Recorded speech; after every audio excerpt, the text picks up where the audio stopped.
નવસારી જિલ્લામાં national highway number 48 પર વેસમા ગામ નજીક લિબર્ટી હોટલ પાસે ગંભીર હિટ એન્ડ રન અકસ્માત સર્જાયો હતો। આ ઘટનામાં એક અજાણ્યા વ્યક્તિનું ઘટના સ્થળે જ કરુણ મોત નીપજ્યું હતું। પ્રાથમિક માહિતી અનુસાર મૃતક વ્યક્તિ હાઈવે ક્રોસ કરી રહ્યો હતો ત્યારે કોઈ અજાણ્યા વાહને તેને ટક્કર મારી હતી। ટક્કર એટલી પ્રચંડ હતી કે વ્યક્તિને માથાના ભાગે ગંભીર ઇજાઓ થઈ હતી, જેના કારણે તેનો ચહેરો પણ ઓળખી શકાય તેવી સ્થિતિમાં નહોતો।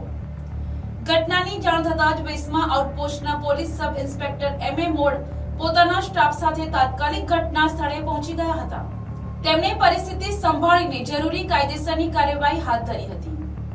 પોલીસે મૃતદેહનો કબજો લઈ નવસારી સિવિલ હોસ્પિટલ ખાતે પોસ્ટમોર્ટમ માટે મોકલી આપ્યો હતો। પોલીસે મૃતકની ઓળખ અને અકસ્માત સર્જનાર વાહન અંગે તપાસ શરૂ કરી છે। આ માટે નજીકની હોટલો, ખાસ કરીને લિબર્ટી હોટલ આસપાસના સીસીટીવી કેમેરાના ફૂટેજ ચકાસવાની કાર્યવાહી હાથ ધરવામાં આવી છે। પોલીસ આ મામલે વધુ ઊંડાણપૂર્વક તપાસ કરી રહી છે અને અકસ્માત પાછળના સંપૂર્ણ તથ્યો બહાર લાવવા પ્રયાસો ચાલુ છે। Bureau report, NTC news, Navsari.